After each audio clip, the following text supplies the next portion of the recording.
à travers le CEDOC, soit à travers les personnes contacts avec qui on gère cette opération au niveau des universités.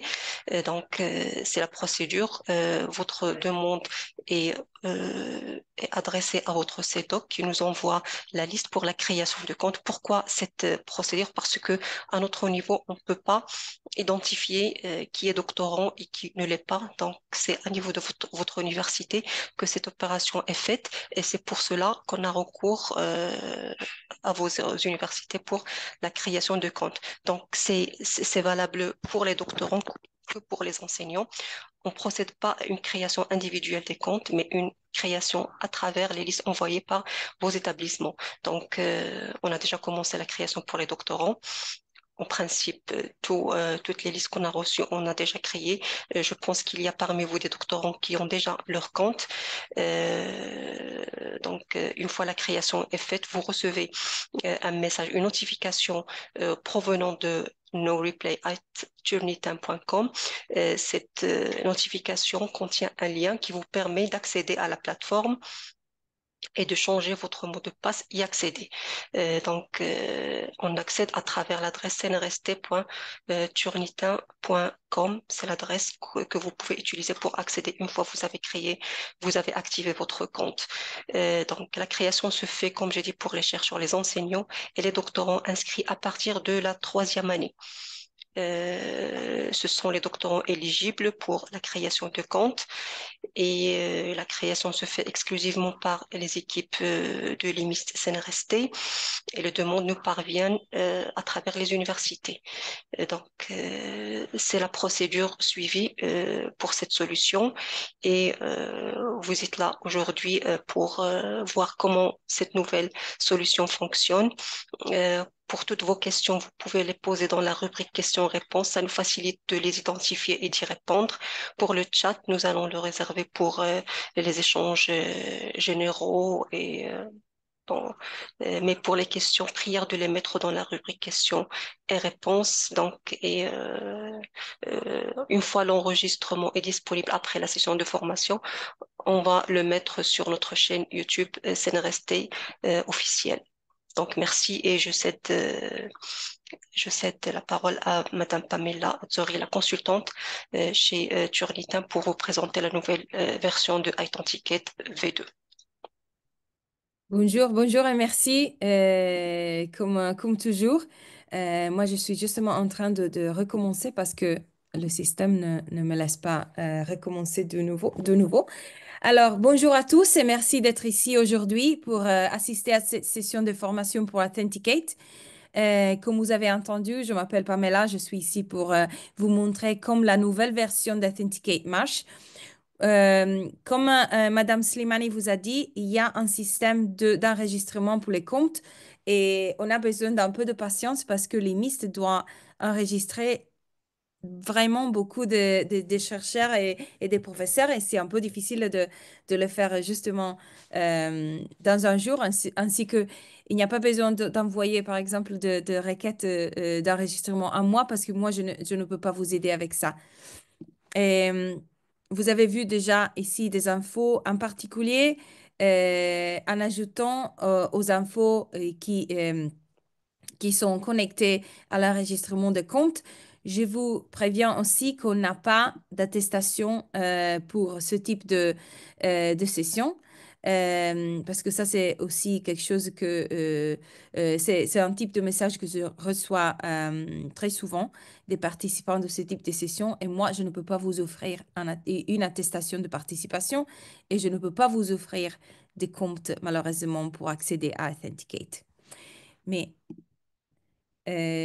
si vous avez des questions sur Authenticate, vous pouvez toujours poser vos questions à l'EMIS et l'EMIS pourra m'envoyer vos questions directement si ces questions arrivent après de cette session d'aujourd'hui. Si vous avez des questions aujourd'hui, on a la section, comme Madame Slimani vous a dit, des questions et réponses et là, vous pouvez poser euh, euh, toutes vos questions et moi, j'essaierai de vous répondre à la fin. Euh, quand on Pamela, a des... Pamela, Oui, Pamela, bonjour, s'il vous oui. plaît, juste pour... bonjour Pamela, ça va? Oui, oui, très bien. Merci. Oui, si doit. Donc, par rapport le dernier slide, le dernier point, peut-être, il faut signaler que c'est l'UMIS qui crée les comptes et pas l'université. Juste, il faut revenir le dernier slide. Mhm. Oui, oui, oui, oui. Ok, laissez-moi retourner parce que je n'ai pas malheureusement l'option de le faire. C'est là ici? Voilà. Le Mhm. dernier point, Oui. la création des comptes anti-plagiat et anti-case se fait exclusivement par votre institution. Mhm. C'est l'inverse, c'est par l'IMIS et Ok. pas l'institution. Mais la création des comptes parvient de l'université à l'IMIST. Et la liste, les listes des comptes parviennent à l'IMIST, mais c'est l'IMIST qui fait les comptes qui crée les comptes Mhm. exclusivement. Oui. Ah, voilà. Donc, juste à ce point, il faut le signaler. Oui, c'est bien. Moi, je crois que c'est pas, il n'était pas écrit correctement parce que l'idée c'était que si vous avez besoin d'un compte, vous demandez à votre institution de contacter l'IMIST pour le faire. Mais oui, dans ce moment-là, rappelez de ce que vous avez entendu maintenant, ainsi que vous pouvez rejoindre l'IMIST pour toute info sur vos comptes. Euh, Rappelez aussi, il y a des messages sur la boîte message où on vous a expliqué aussi que les comptes que vous utilisiez auparavant ne marchent plus. Vous avez besoin que le compte s'utilise justement de la nouvelle plateforme et Limist a aussi, pardon, ajouté le lien pour accéder au compte, mais attendez de recevoir un courriel de bienvenue pour commencer à utiliser le nouveau compte dans la nouvelle plateforme d'Authenticate. D'accord? Comme je vous ai dit, si vous n'avez pas encore reçu un courriel de bienvenue, peut-être que vous devez justement attendre quelques jours. OK? Il y a aussi une équipe de support technique. Si vous avez des problèmes avec votre accès, par exemple, mettons que vous avez reçu un courriel de bienvenue, mais je sais pas, il y a un problème et vous ne pouvez pas accéder. Dans ces cas, ce n'est pas l'IMIS que peut s'occuper de ce problème.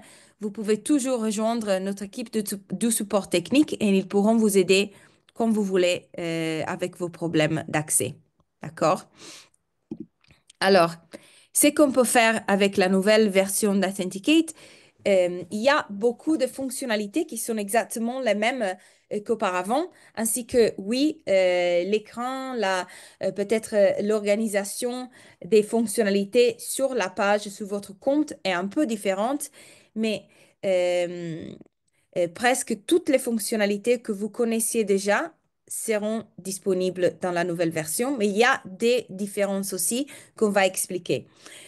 Euh, L'organisation des contenus, la déposition des documents, vous pouvez toujours la faire avec des dossiers. Vous pouvez aussi faire la comparaison entre vos documents et la base de données entière ou une comparaison doc-to-doc. OK? Il y a toujours ces options, il y a toujours l'option des filtres, mais on va voir comment ces options sont organisées d'une manière différente dans cette nouvelle plateforme. OK? Alors, comment fonctionne cette plateforme? OK, maintenant, comme vous avez vu dans votre boîte message ici sur Zoom, vous avez un lien en particulier que vous devez utiliser pour vous connecter à votre compte. Vous ne pouvez plus vous connecter de authenticate.com. Cette manière de vous connecter à votre compte n'existe plus. OK? Ainsi que si vous cherchez les liens qui ont été partagés au-dedans de la boîte message ici sur Zoom, vous allez retrouver le lien pour les comptes sur la nouvelle plateforme. OK? Et une fois que vous avez créé un mot de passe, vous allez retrouver ce type de compte. OK? Vous allez voir cette page. OK? Et dans cette page, vous avez des options que vous pouvez utiliser. OK? Alors, les options que vous voyez ici à gauche, vous pouvez les oublier parce qu'on a des options pour l'administrateur. Mais le chercheur va voir cette page ici qui va s'ouvrir dans un instant. OK? Ainsi que ça, c'est la page du chercheur et il n'y a pas de différence entre la page que les étudiants de doctorat ou le chercheur ou les professeurs verront parce que c'est la même exacte configuration d'un compte. OK? Il n'y a pas de différence. OK, ici à gauche, on pourra voir 4 sections. On a la section Mes fichiers qu'on peut voir directement au centre de l'écran, ici, oh, pardon, au centre de l'écran. Et après, on peut voir partager avec moi s'il y a des collègues qui partagent leur fichier, pardon, leur dossier avec vous. Vous pouvez voir la liste des dossiers partagés dans cette section Partager avec moi. Corbeille, c'est où vous pouvez éliminer les documents ou les dossiers dont vous n'avez plus besoin. Euh, et après, vous avez des paramètres aussi. Et il y a tous les filtres que vous connaissiez déjà directement là. Et on va les expliquer de nouveau directement d'ici, OK, dans un instant. Alors, quand on parle de mes fichiers, on parle de la section du compte du chercheur, comme j'ai dit, d'un étudiant de doctorat de 3e année ou d'un professeur qui utilise Authenticate pour déposer des documents et recevoir des rapports de similarité. Alors, on a 2 manières de déposer. Ici, vous pouvez déposer sans créer des dossiers ou vous pouvez ajouter un dossier et déposer au-dedans d'un dossier. Alors, si moi, par exemple, je dépose au dehors d'un dossier, je retrouve ici à note à droite l'option de charger ou déposer. Si je clique sur charger, ici, le système me donne la page où je peux commencer à déposer. On a toujours visibilité des exigences de fichiers. OK? Si vous l'ouvrez, vous pouvez voir les limitations pour les types de fichiers, pour la taille du fichier, etc. Je veux la mettre un peu plus grande pour vous montrer tout. OK? Et vous pouvez voir aussi tout ce qui est important. Alors ici, on a, comme vous voyez, détection de la rédaction par IA. Alors, la détection par IA marche seulement pour 3 langues maintenant. Pour l'anglais, l'espagnol et le japonais. L'arabe est la 4e langue qu'on a commencé à tester et ça va apparaître comme une option pour la détection IA très tôt, mais pas encore. OK? Ainsi qu'on doit avoir un peu de patience pour ce qui concerne l'arabe, mais au moins on peut l'utiliser avec, comme j'ai dit, le japonais, l'espagnol et l'anglais. D'accord? OK? Euh, Ça, c'est pour les exigences de fichier. Si vous décidez de déposer un travail, OK, vous pouvez sélectionner un fichier ou glisser déposer. Mais moi, je vais sélectionner un fichier. Et ici, je veux prendre un test de ma liste. OK, je veux la mettre ici. Je peux mettre le prénom et nom de l'auteur. Alors ça, c'est utile si, par exemple, vous recevez des articles pour votre journal scientifique, par exemple. Et bien sûr, l'auteur n'est pas vous. C'est euh, peut-être quelqu'un qui vous envoie quelque chose d'une autre institution, par exemple, par la part d'une autre institution. Ainsi que euh, je peux mettre quel est le nom et prénom ici. Et après, on va confirmer. OK. Et directement d'ici, on pourra voir que le document que j'ai juste déposé va apparaître comme traitement en cours. Et je peux voir le titre, le nom et prénom de l'auteur et la date d'aujourd'hui parce que j'ai déposé aujourd'hui. OK? Et j'attends quelques instants pour la pourcentage de similarité. Et en même temps, je vais vous montrer les types de déposition qu'on peut faire. Parce qu'on avait dans la version ancienne d'Authenticate 2 manières de déposer, pardon. La première manière, c'était ce que vous avez vu maintenant, c'est déposer un document et après avoir ce document comparé avec la base de données entière. Mais si je retourne sur la partie ici à note de charger, OK? Ici sur charger, je peux voir ce chevron-là. Et si j'ouvre le chevron, je peux voir que on peut faire un type de déposition comme la déposition que je fais il y a quelques instants, mais aussi on peut faire la comparaison de documents, que c'est la doc-to-doc, l'autre option qui existait dans la vieille version d'Authenticate. Alors, la comparaison de documents, c'est une comparaison entre un document principal et un maximum de 5 documents que vous décidez d'ajouter à la comparaison. Alors, il n'y a pas ici, avec la comparaison de documents, l'utilisation de la base de données d'Authenticate. On utilise seulement ces fichiers que vous décidez de déposer ici pour les comparer les unes avec les autres, mais on n'utilise pas la base de données d'Authenticate. Pourquoi utiliser cette option? Parce que si par exemple vous recevez aujourd'hui pour votre journal scientifique euh, euh, un article d'un auteur et vous le lisez et vous commencez à penser que il y a peut-être quelque chose que j'ai déjà lu ici. Je ne sais pas, je ne suis pas sûre que ce document est original. OK? Alors, dans ce cas, si vous avez déjà accès aux documents que vous pensez soient similaires à ce fichier que vous avez reçu aujourd'hui, alors vous pouvez mettre le fichier principal, mettons le document qu'on a reçu aujourd'hui, mettons le nom et prénom de l'auteur qui m'a envoyé ce document. Après, je vais choisir les autres articles de recherche que je pense se présentent similaires à ces documents-là. Et alors, dans ces cas, j'ouvre ces 3 documents. J'ai un maximum de 5, mais moi, je veux mettre 3. Et maintenant, une fois que je confirme, la comparaison sera complétée seulement entre ces 4 documents. OK? C'est que c'est une comparaison de documents en doc-to-doc. Confirmer. Et ça va me montrer, alors, ici dans la page des documents déposés, qu'il y a un document en traitement en cours, comme auparavant.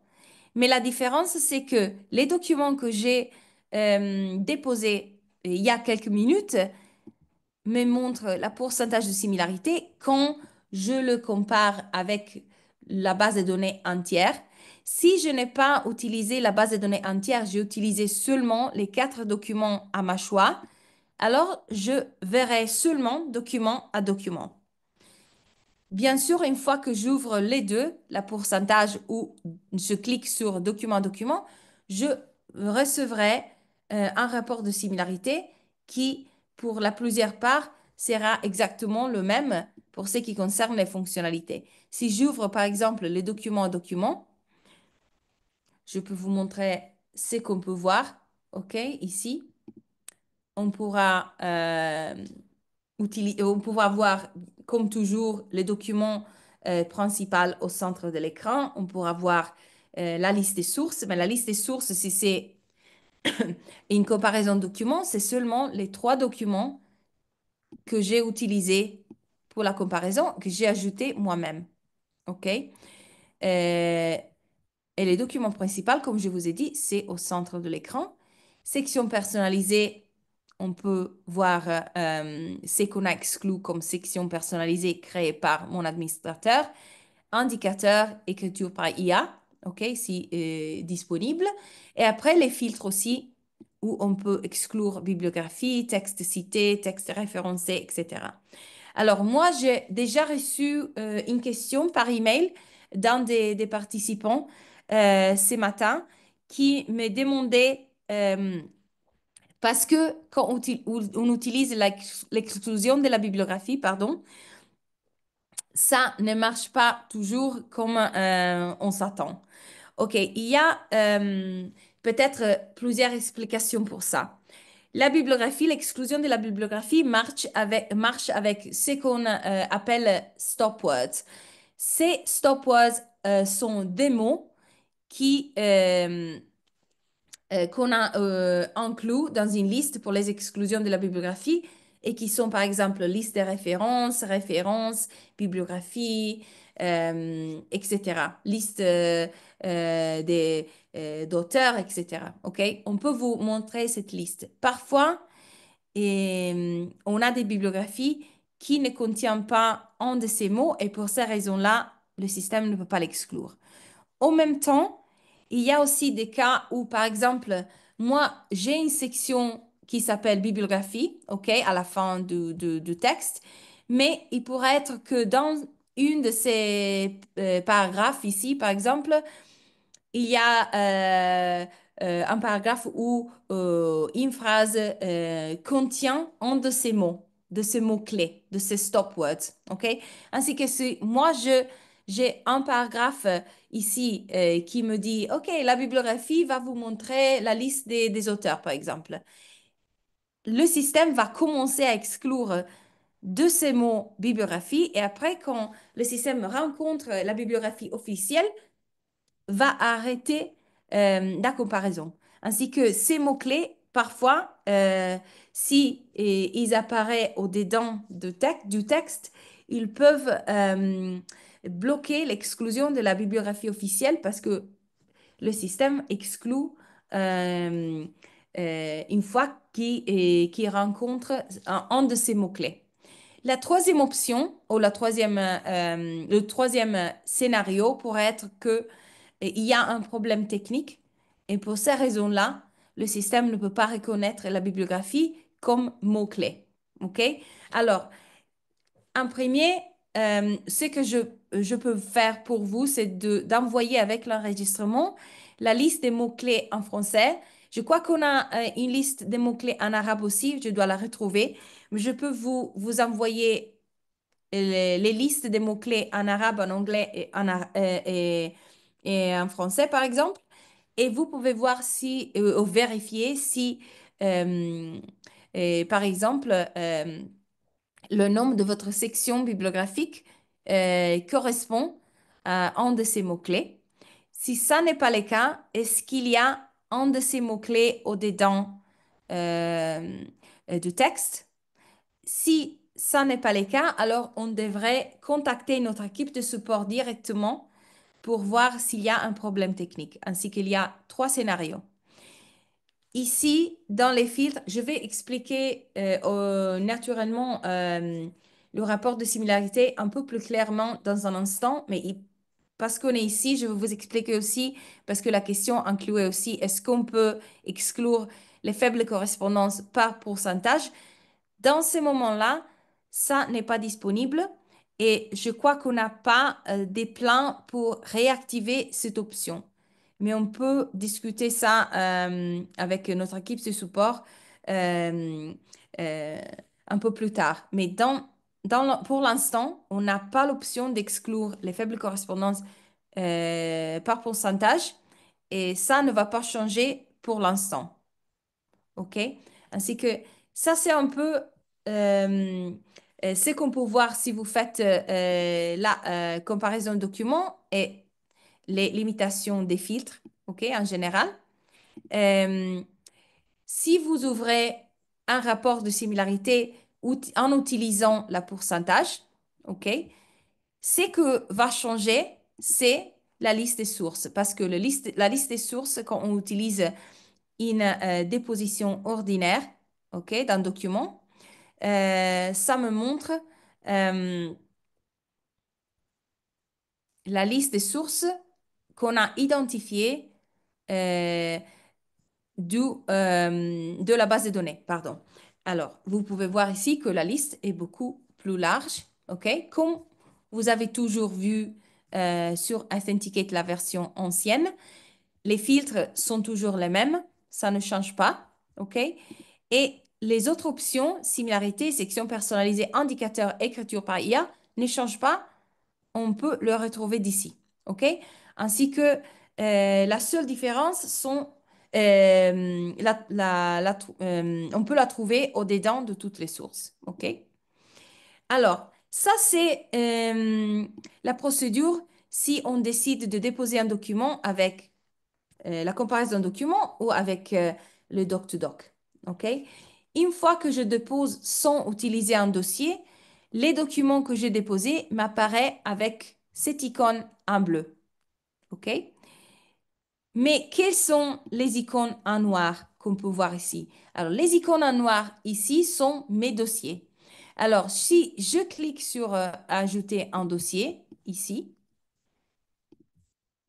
je retrouve cette option. Nom du dossier, parce que c'est important que euh, je mets un nom pour différencier par sujet, par date, par chercheur, par journal de recherche, etc. Alors, je peux mettre par exemple journal de recherche, mettons liste, OK? Et après, si l'administrateur vous a autorisé à choisir si vous pouvez utiliser l'indexation ou pas, vous allez trouver aussi cette option, activer ou désactiver. Si cette option apparaît, ça veut dire que si vous laissez cette icône en gris, le système ne va pas indexer sur la base de données vos articles. Si vous cliquez sur cette option et ça devient verte, pardon, si ça devient verte, ça veut dire que le système va indexer vos documents et si vous, par exemple, vous déposez le même article 2 fois ou 3 fois, le système va commencer à comparer les versions euh, anciennes du même document les unes avec les autres. OK? Alors, mais quel est l'avantage d'indexer vers l'option de ne pas indexer? Alors, si vous indexez dans la base de données, vous créez une copie de vos documents sur la partie de la base de données qui appartient euh, aux universités de Maroc. OK? Les institutions externes au Maroc ne pourront pas comparer leurs documents avec les vôtres. OK? Ça, c'est pas possible. OK? Ce type d'indexation, c'est seulement pour les universités marocaines pour voir si, par exemple, moi, si je suis un professeur qui reçoit une thèse de doctorat, aujourd'hui, je l'indexe. Si l'année prochaine, il y a un autre professeur qui reçoit la même thèse, OK, alors une source apparaîtra, il me dira, OK, il y a une comparaison, il y a une similarité entre la thèse d'aujourd'hui et une thèse qui a été déposée l'année passée. Est-ce qu'il y a du plagiat ici ou pas? On pourra alors commencer à analyser les résultats. D'accord? Ainsi que ça, c'est bien sûr l'utilité d'indexer. Mais si vous ne voulez pas le faire, justement, désactivez ça. OK? Mais ça dépend des fonctionnalités que vos administrateurs vous ont euh, activé. Parce que si vous ne voyez pas cette option, ça veut dire que l'option n'est pas disponible parce que l'administrateur l'a désactivée. OK? Et une fois que je suis contente des choix que je fais, j'ajoute et je pourrais voir le dossier qui apparaît ici. OK? Journal de recherche IMIST. Je l'ai créé aujourd'hui. Et comme vous voyez, il n'y a pas d'auteur parce que les auteurs, normalement, sont les chercheurs, les professeurs qui ont écrit le document. Ainsi que moi, si je veux, par exemple, déposer quelque chose au-dedans de mon dossier, je clique sur le titre du dossier, journal de recherche, et ici, je retrouve le bouton en vert, mais ça, c'est un bouton interne à mon dossier. Et si je retrouve les deux options que j'ai vues auparavant, comparer avec la base de données, comparer le document. OK? Et ici, je peux décider quel document je veux déposer. Et ça, c'est la même exacte procédure qu'auparavant. Il n'y a pas de différence. Je veux mettre un document en anglais dans ce cas. OK? Et je veux confirmer. OK? Et ça va à me montrer ce document au-dedans de mon rapport de similarité. D'accord?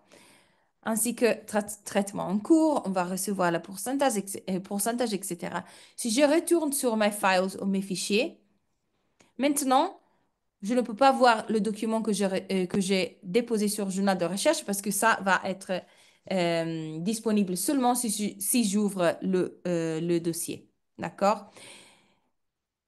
Comme vous pouvez voir, on a une petite différence entre un dossier qui me montre une icône en noir et un dossier qui me montre l'icône en noir avec un petit personnage.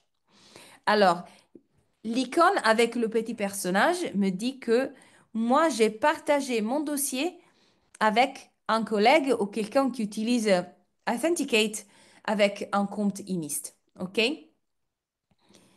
Je ne peux pas, je ne peux pas compartir ou partager des documents ici individuels. Je peux seulement partager un dossier et tous les documents qui sont au-dedans de ces dossiers.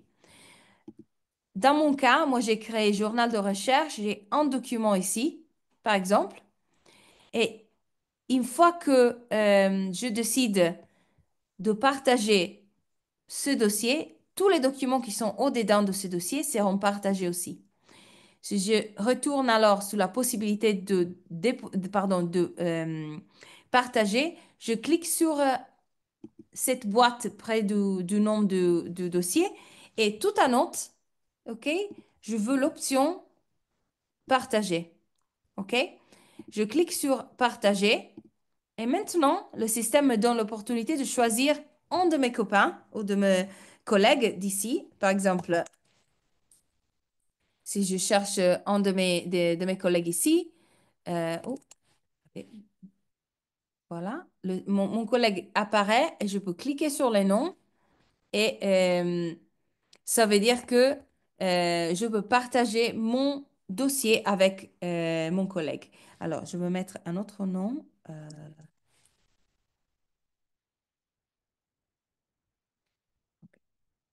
Ah, ok, voilà, ok. Je vais mettre le nom de mon collègue, je vais l'inviter et mon collègue recevra immédiatement confirmation que ce dossier a été partagé parce que mon collègue verra ici sur partager avec moi, ou au-dedans de partager avec moi, mon dossier avec les documents qui ont été déposés au-dedans de ces dossiers. OK? Et pour ma part, moi, je verrai toujours la petite icône du personnage qui me dit, oui, tu as partagé avec succès ce dossier avec ton collègue, OK? Ou tes collègues. Et ça ne change pas au moins que je décide d'éditer le partage et peut-être d'exclure mon collègue de la visualisation du document. Je peux toujours éliminer mon collaborateur et ça va à bloquer l'accès de mon collègue à mon dossier. D'accord?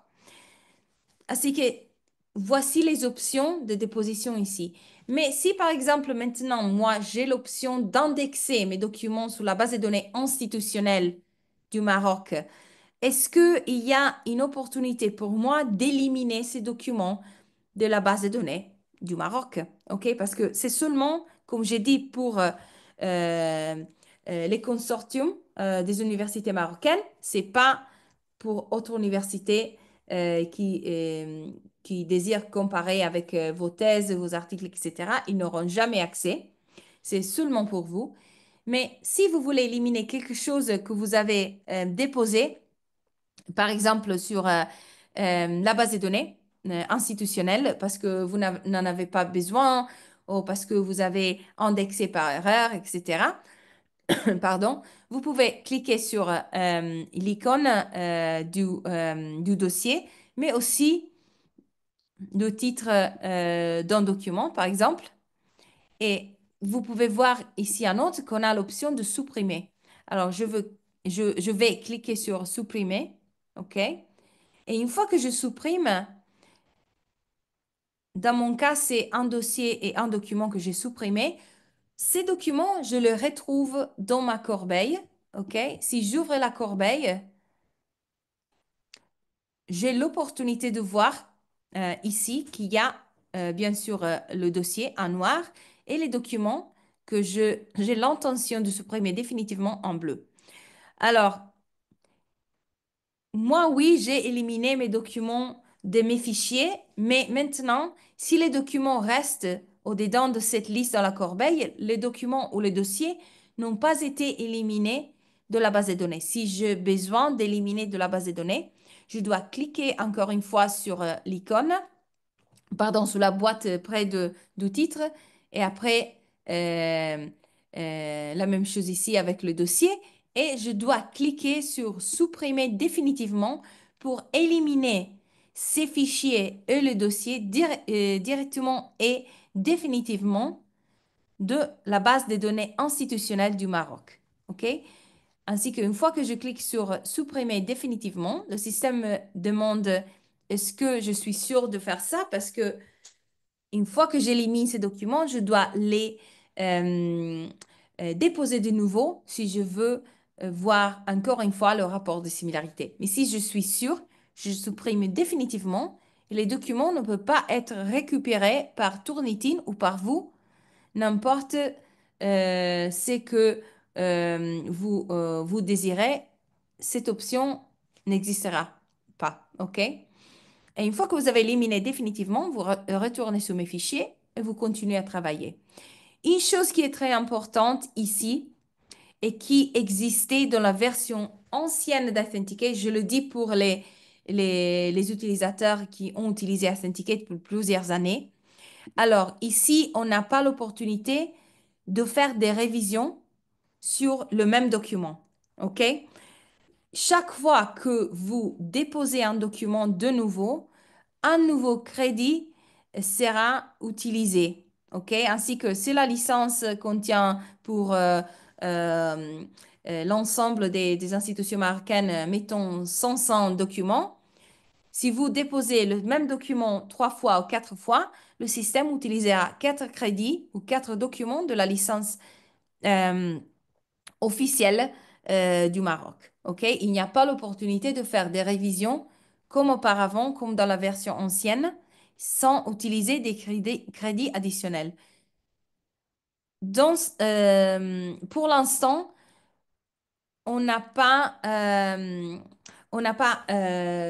pris en décision pour changer cette option et retourner à l'ancienne option de bénéficier des révisions. Ainsi que c'est très important de rappeler toujours que quand vous utilisez une licence Authenticate, vous utilisez une licence institutionnelle qui sera utilisée par toutes les universités marocaines, ainsi que pensez toujours sérieusement si on a vraiment besoin de déposer un document 4 fois ou 5 fois parce que vous allez utiliser le crédit de la licence de tous les professeurs et de tous les utilisateurs de cette licence marocaine. D'accord? Si vous avez des doutes, vous pouvez toujours rejoindre l'IMIST et nous pourrons vous expliquer un peu plus comment ça marche. D'accord? Alors, une fois qu'on a créé des dossiers, déposé des documents ou éliminé des documents, partagé quelque chose, vous pouvez alors regarder vos paramètres. Ces paramètres, bien sûr, on peut les utiliser avant de déposer un document, par exemple, parce que ainsi que pour pouvoir voir toutes ces options activées ou désactivées, pour tous les documents dedans d'un dossier, par exemple, il serait mieux euh, de les sélectionner directement d'ici avant de déposer quelque chose. Mais ça peut être fait quand vous voulez. Alors, je vous explique maintenant quelles sont les exclusions que vous pouvez appliquer. Parce qu'on a des exclusions ici qui sont exactement les mêmes que dans la version ancienne d'Authenticate. OK? Il y a des autres qui changent. Alors, comparer les copies au contenu suivant. Alors ici, dans la vieille version d'Authenticate, on pourrait comparer avec les publications de Crossref, les pages Internet et les publications qui ne font pas partie de Crossref. On n'avait pas l'option de comparer avec des œuvres envoyées. Alors, si vous, par exemple, avez décidé d'indexer vos thèses ou articles de recherche dans la base de données institutionnelle du Maroc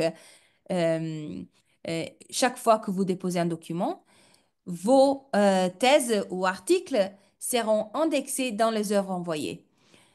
Et vous pouvez aussi comparer avec les œuvres envoyées que d'autres utilisateurs de votre licence ont décidé d'indexer aussi. D'accord? Ainsi que ça va vous donner une investigation un peu plus complète parce que vous avez ces thèses, ces articles, si vous avez décidé d'indexer, toujours disponibles pour les comparaisons internes aux universités du Maroc. Alors, Vous pouvez toujours décider de ne pas comparer vos documents avec une ou plus de ces sections, mais moi, je vous conseille de les laisser toujours activés et de changer d'avis une fois que vous êtes au-dedans du rapport de similarité. On a d'autres types d'exclusions. On peut exclure, par exemple, résumé, matériel et méthode, bibliographie, citation directe ou indirecte. Et source des préimpressions, c'est quelque chose de nouveau aussi. Vous pouvez voir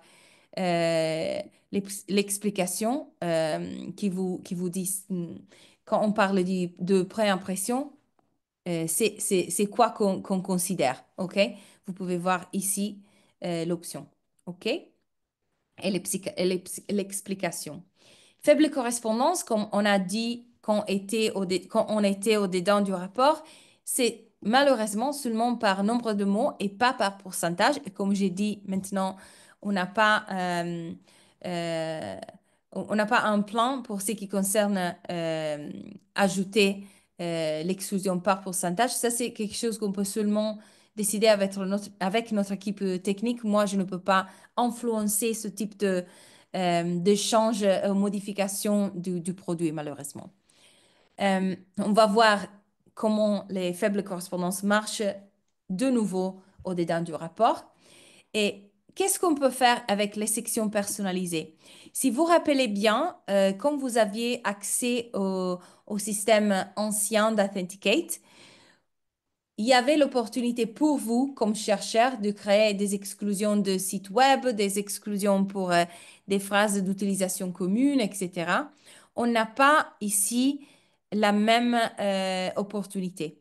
Si vous voulez exclure, par exemple, des sites Internet, vous devez notifier l'IMIST de cette exclusion que vous voulez faire et l'IMIST pourra alors ajouter le site Internet dans la liste des sites web exclus. OK? Pour ce qui concerne l'exclusion des phrases, on n'a pas cette fonctionnalité dans la nouvelle version d'Authenticate, ainsi qu'on ne peut pas créer une liste de phrases communes, par exemple description des phénomènes, des théories scientifiques, etc. Euh, cette option d'exclusion n'existe plus. Ce que vous pouvez exclure maintenant sont des sections personnalisées. Alors, vous pouvez toujours demander à l'IMIS de créer des sections personnalisées pour l'exclusion. Maintenant, moi, par exemple, j'ai cette liste d'exclusion, méthode et matériel, méthodologie, abstract, section d'aide, contribution, etc. OK? Moi, j'ai ces sections personnalisées que je peux utiliser pour les exclusions au-dedans du rapport de similarité. Mais si vous, par exemple, avez besoin d'une autre, par exemple, appendix, OK?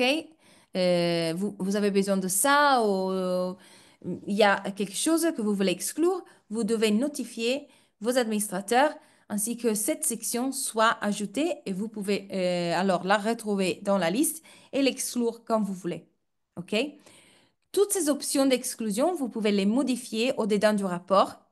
Vous pouvez, par exemple, exclure des sections personnalisées d'ici, mais après décider d'inclure de nouveau une de ces sections euh, directement du rapport. OK? Euh, ainsi que ce sont les options qu'on peut trouver maintenant, les paramètres qu'on a disponibles dans la nouvelle version du rapport de similarité. OK? Et une fois que vous avez sélectionné tout, vous enregistrez et le système va retenir ces choix jusqu'au moment que vous changez d'avis. D'accord? Et dans ce cas, vous retournez sur mes fichiers et dans ce moment-là, toutes les modifications que vous avez faites sur les paramètres se réfléchissent au-dedans du dossier ou pendant la comparaison de vos documents. D'accord? Alors, vous pouvez aussi toujours déplacer ces documents que vous voyez en bleu au-dedans d'un dossier. Par exemple, on a l'option de déplacer. Et si je décide de déplacer ces documents au-dedans, par exemple, du dossier que j'ai créé ce matin, que c'était journal de recherche, je peux faire ça. Je déplace. Et une fois que j'ouvre mon dossier, je retrouve les documents que j'ai déposés auparavant et les documents que j'ai déplacés juste il y a quelques instants.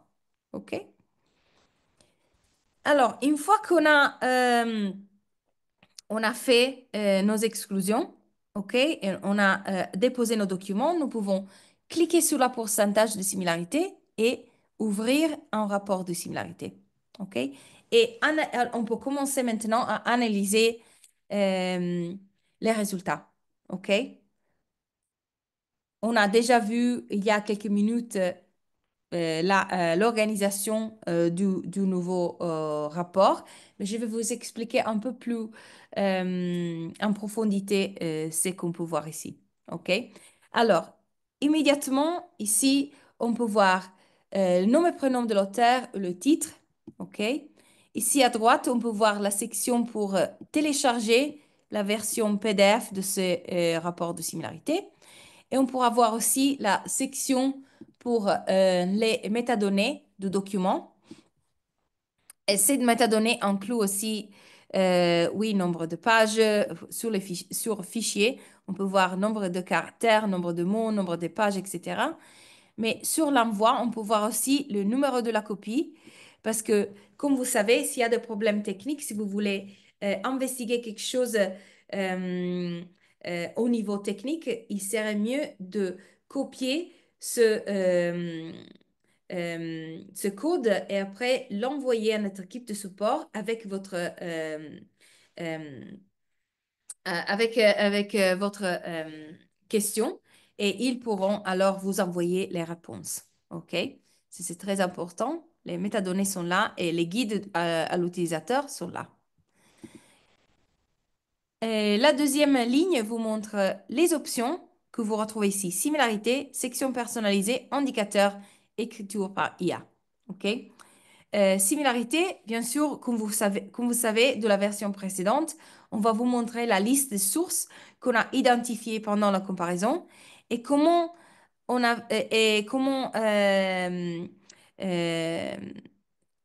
c'est passé avec la version précédente. On peut toujours trouver le sommaire des sources, OK? Et vous savez que il y a un sommaire de sources si l'icône ici est en blanc. Mais si vous cliquez sur l'icône en blanc et ça devient vert, alors vous allez trouver toutes les sources qu'on a retrouvées pendant la comparaison. OK? Ainsi qu'il y a une manière différente de ouvrir les sources, le sommaire de sources et toutes les sources, mais c'est la même chose qu'on avait dans la version précédente. OK? Et comme vous voyez ici, la section de la similarité vous montre les filtres, comme on les a vus au-dedans de la page du chercheur. Alors, on peut comparer les copies avec tous ces repositoires de la base de données. Et comme je dis, on inclut les travaux envoyés que vous avez indexés internement. Et on peut voir les sources des préimpressions ici. Et on peut voir les filtres d'exclusion qui sont, comme vous avez vu auparavant, la bibliographie, les textes cités, pardon, référencés, résumés, méthodes matérielles et aussi les faibles correspondances. OK? Et on va retourner sur le rapport de similarité. Et il y a toujours l'opportunité ici d'exclure des sources du rapport de similarité. Et maintenant, cette option, on la retrouve avec ce petit icône pour exclure les sources. OK? Si je clique sur exclure la source, sous ce cercle ici, le système va à cacher la source au-dedans de cette petite boîte. OK? Ainsi que je veux, par exemple, c'est la source numéro 1. Je veux cliquer sur exclure la source et ça va disparaître. Et on va la retrouver ici en note où le système me dit une exclusion. Si j'ouvre une exclusion, je peux voir le texte que j'ai juste exclu. OK? Et ça, c'est très facile. On peut le faire d'ici. OK? On peut chercher d'exclure tout ce que je veux jusqu'à la fin. Et à la fin aussi, comme vous voyez, on a des correspondances des mots qui commencent avec 8 mots. Si j'ouvre par exemple les 8 mots ici, je retrouve ok, des phrases qui sont d'utilisation commune. Il n'y a pas trop qui m'intéresse ici, c'est pas trop important parce qu'il y a beaucoup de chercheurs autour du monde qui écrivaient ce type de phrase exactement de la même manière, et ça c'est légitime. Et si je continue à voir si les autres correspondances des 8 mots sont importants ou pas, si je ne le retrouve pas trop important, ça c'est le moment de commencer à exclure dans les filtres euh, les mots, les faibles correspondances, pardon. Et si, par exemple, je retourne sur le filtre et je décide d'exclure les faibles correspondances plus petites de 9 mots parce que j'ai vu que les correspondances de 8 mots ne sont pas importantes pour moi, j'applique les filtres et ça va à cacher toutes les faibles correspondances qui contenaient moins de 9 mots. OK? Et ça, c'est une manière bien sûr, de filtrer. Comme vous voyez ici, je peux cliquer toujours sur toutes euh, ces correspondances sources individuellement et le système va me montrer pardon, les couleurs différentes qui correspondent à ces sources en particulier. D'accord? Alors, comme vous voyez ici, dans toutes les sources, on ne peut pas, par exemple, voir plus d'une source identifiée au-dedans du texte. Si vous voulez voir une combinaison de sources et le texte est déjà surligné avec des couleurs, il serait nécessaire de changer de toutes les sources à source principale ou sommaire de sources. Et dans ces cas, le texte sera surligné du premier mot au dernier mot si on a retrouvé, bien sûr, des correspondances entre ce texte et la base de données. D'accord? Ou ce texte est, par exemple, si on utilise Doc2Doc, les textes qu'on avait déposés nous-mêmes. OK? Ainsi que euh, ça n'a pas changé pour ce qui concerne comment ces deux types de sources marchent. C'est seulement euh, la formatation qui est un peu différente. OK? Alors, pour ce qui concerne les autres sections, dans la deuxième ligne, on a les sections personnalisées. OK? Les sections personnalisées ici, si on avait par exemple la bibliographie, pardon, pas la bibliographie, pardon, l'introduction, méthode et matériel, etc. Si on avait exclu tout ça et le système avait retrouvé euh, n'importe combien de mots pour les sections personnalisées, la section personnalisée apparaîtrait ici. Et bien sûr, au lieu de 0, on verrait 1, 2, 3, par exemple. Et on pourrait alors voir aussi combien de mots pour chaque section ont été exclus.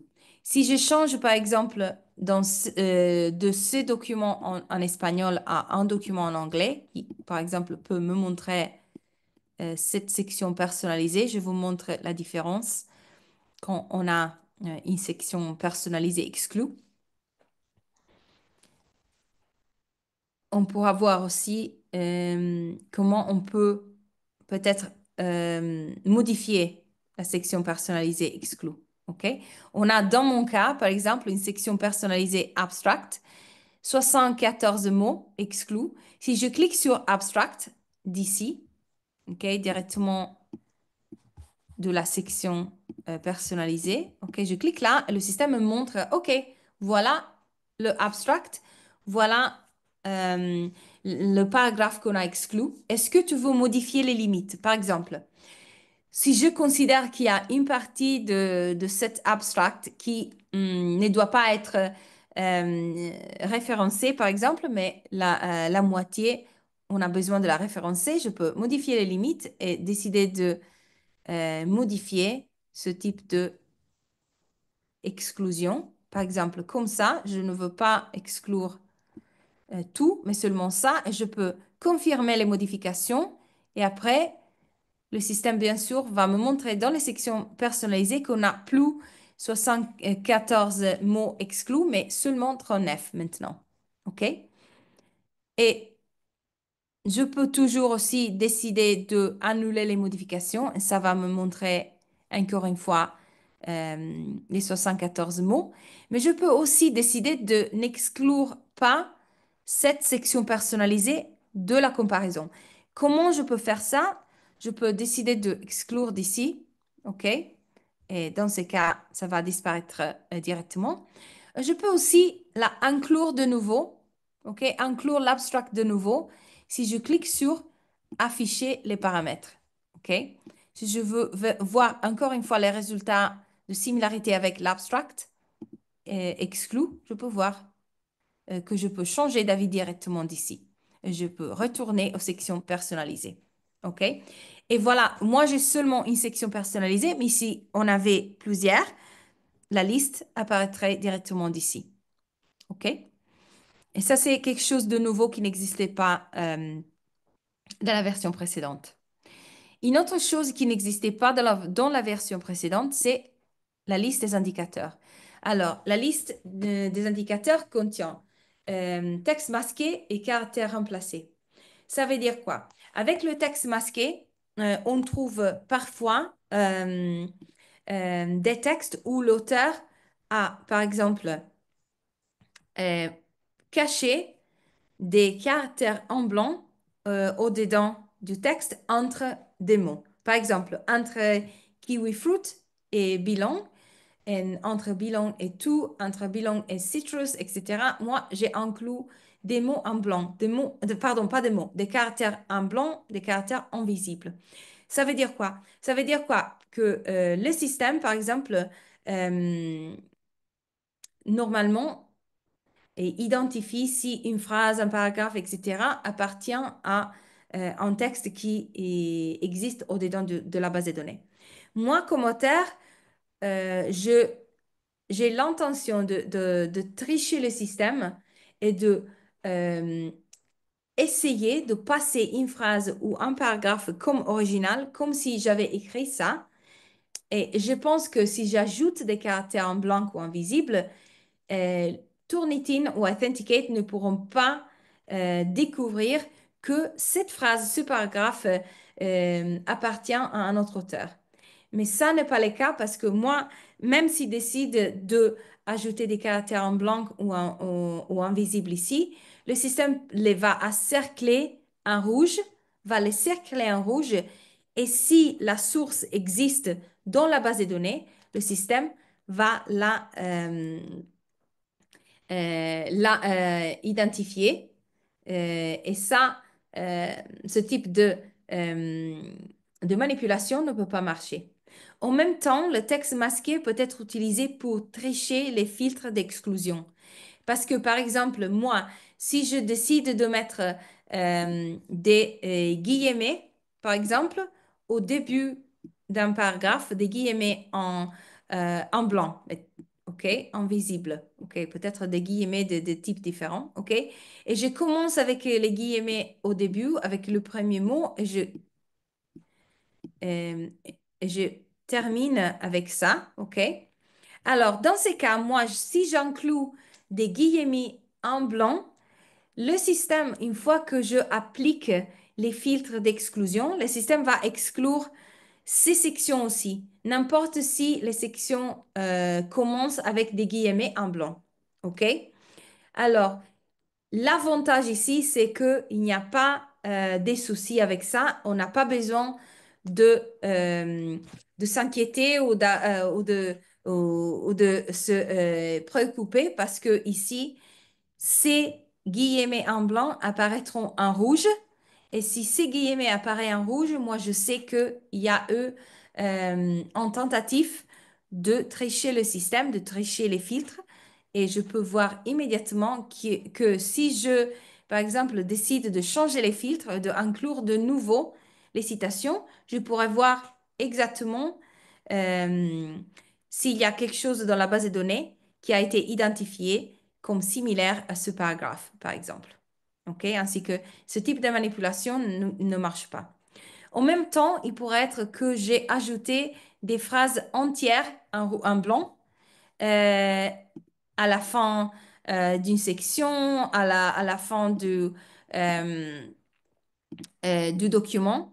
Et si j'ajoute des phrases en blanc ou invisibles à la fin d'une section du document, etc., je ne le fais pas parce que j'ai envie de inclure ces sections en blanc comme originales, comme si elles soient les miennes, parce que ces sections en blanc sont invisibles et ça ne peut pas ça ne peut pas m'aider, OK, à créer des phrases originales. Mais ce que je fais si j'ajoute des phrases entières en blanc, c'est d'incrémenter euh, le nombre de mots au-dedans du document. Ainsi que, par exemple, mettons que vous avez reçu une thèse de doctorat et vous attendez de cette thèse de doctorat au moins 100 000 mots. Votre étudiant n'a pas eu le temps d'écrire le dernier chapitre qui pouvait compléter, qui aurait pu compléter le nombre de mots de 100 000 mots. Et pour ces raisons-là, l'étudiant décide d'ajouter, par exemple, des phrases comme ça en blanc n'importe où au-dedans de la thèse pour incrémenter le nombre de mots. Et ça, c'est quelque chose qu'on peut faire euh, toujours avec des logiciels aussi qui vous aident, qui veulent les utiliser à faire ce type de manipulation. Alors, bien sûr, on parle d'une minorité d'auteurs, d'étudiants, etc., qui décident de manipuler le texte pour ce type euh, euh, d'objectifs. Mais bien sûr, on doit toujours être euh, conscient que ça peut passer. N'importe quel type de niveau d'écriture ou quel type de niveau d'expérience vos auteurs euh, ont déjà. D'accord? Alors, ici, on a parlé du texte masqué, mais on a aussi des caractères remplacés. Alors, quand on parle de caractères remplacés, on parle de caractères qu'on a changés et on a utilisé, par exemple, des caractères ou lettres d'un autre alphabet euh, pour tenter de, par exemple, manipuler le texte et faire apparaître des phrases qui ont été prises par un autre auteur comme si elles étaient comme si elles fussent originales ou écrites par moi. OK? Mais moi, je n'avais pas le temps de, par exemple, écrire la section discussion, de peut-être faire un sommaire de la littérature, littérature importante sur ce sujet. Et pour cette raison-là, j'ai pris un paragraphe entier dans notre auteur et j'ai décidé de changer des caractères de l'alphabet latin avec des caractères qui viennent de l'alphabet cyrillique ou grec et que vous apparaît absolument le même. Vos yeux ne peuvent pas faire la distinction entre ces types de caractères qui sont presque le même. Mais bien sûr, Turnitin peut vous montrer ces différences. OK? Et ça, c'est quelque chose de très important que vous pouvez identifier d'ici. Ainsi que si vous voyez qu'il y a des résultats, un ou deux, sur les indicateurs, vous pouvez alors toujours euh, les utiliser pour voir s'il y a, eux, de la manipulation que vous n'entendez pas. OK? Ça peut aussi, bien sûr, changer alors votre interprétation des résultats, bien sûr, parce que vous savez, comme on a parlé de ça dans d'autres sessions aussi, il n'y a pas un taux de similarité global qui est accepté comme un taux de similarité accepté comme original ou un taux de similarité qu'on peut dire, OK, ça maintenant va me créer des problèmes. OK? Authenticate ne peut pas vous suggérir un taux de similarité global qu'on peut accepter comme taux de similarité problématique. On doit toujours analyser nos rapports de similarité, les résultats, toutes ces sections que vous avez vues maintenant et décider alors s'il y a effectivement des preuves que les documents présentent du plagiat ou pas. le système n'est pas un système d'identification du plagiat et Authenticate identifie la similarité entre vos textes et la base de données, mais pas le plagiat. Le plagiat, c'est une conclusion que vous apportez après avoir analysé le texte. OK? Et pour ces raisons-là, parce qu'on a l'opportunité de manipuler le système avec les indicateurs et tout ça, il n'est pas, bien sûr, encore une fois, conseillé de, par exemple, considérer les taux de similarité très petites, par exemple 15%, etc., comme original du début, parce qu'on pourrait être que le texte a été manipulé d'une manière qu'a réduit, pardon, le taux de similarité, mais ça ne veut pas dire qu'on a un texte original, parce que si, par exemple, moi, euh, euh, j'ai alterné, par exemple, l'écriture d'un texte original. Par exemple, j'ai utilisé mon ordinateur pour écrire 100 mots 500 mots qui sont originaux. Après, j'ai inclus 500 mots dedans d'une image. Alors, ce que j'ai fait comme ça, inclure des mots au-dedans d'une image, ça ne peut pas permettre à Authenticate d'analyser ce qu'on trouve au-dedans d'une image. Alors là, l'originalité sera calculée au-dedans